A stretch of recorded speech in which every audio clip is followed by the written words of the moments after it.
Hey everybody, welcome to the Midday Minute for Tuesday, March 31st, the final day in March, the final day in what feels like the longest month in the history of a lot of our lives with everything that's going on. But I hope you're doing good. It's not raining out. This actually looks like a pretty nice day out, so hopefully you can get outside and do some yard work, do some exercise, do something to break up the routine and to just get out of the house for a little bit.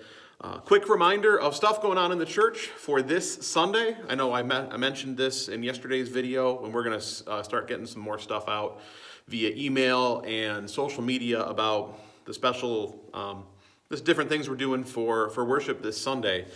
But I wanted to remind everybody that this upcoming Sunday, it is Palm Sunday and it is Communion Sunday. And so what we want to do is from 8:30 a.m. to 10 a.m. have a drive-through communion. And so we know we're not able to get together. We know we're not able to come forth for communion like we normally do. But we're going to do communion as safely, but as hopefully intentionally and as special as we can. And so from 8:30 a.m. till 10 a.m., myself and Pastor Justin, we will be offering communion just right out front in the church parking lot. So bring your cars anytime that day and we'll stop by and bring you communion and pray with you guys. And stay socially distant while doing that. Stay safe while doing that, making sure we're using hand sanitizer and gloves and all of those things. We want to be responsible, but we also want to see all of you and offer communion. And so hopefully you can come by during that time. And then as normal, as we've been doing the past few weeks, at 10:30, our church service, worship service will start the live stream on our Facebook page and on our Instagram page. And then following the service, it'll be available on YouTube. So just to recap, this Sunday, 8:30 to 10, we have communion in the church parking lot, so bring your cars by, and then 10:30 we will start the service. Okay? If you have questions about that, call the church, call me.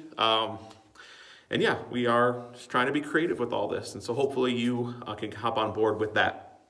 Scripture passage for today is about just the time we're going through and having it be a cool opportunity that I think we have a choice in all this. We can kind of grumble and complain and get down to the dumps, or we can look for opportunities for ministry.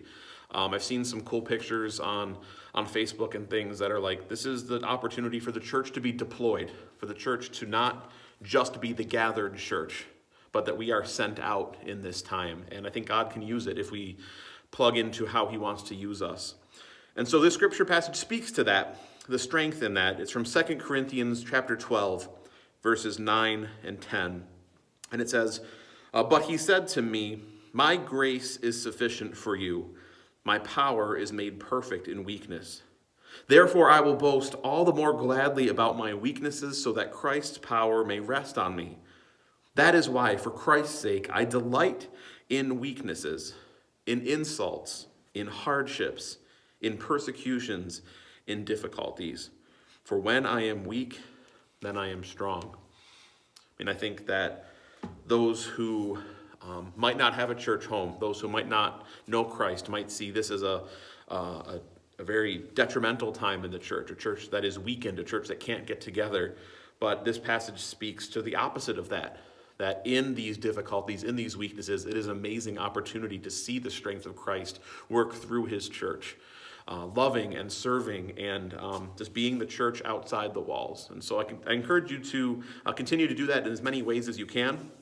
I encourage you to stay on top of your homework that I gave on Sunday, to make 3 calls a week to people who you have not seen in the church for a while. So, and if you need numbers or contacts or any of that, you can feel free to email or call the church, and I'll get you plugged in with that. So please be making those calls. Our prayer focus for today is a specific one for nursing home employees.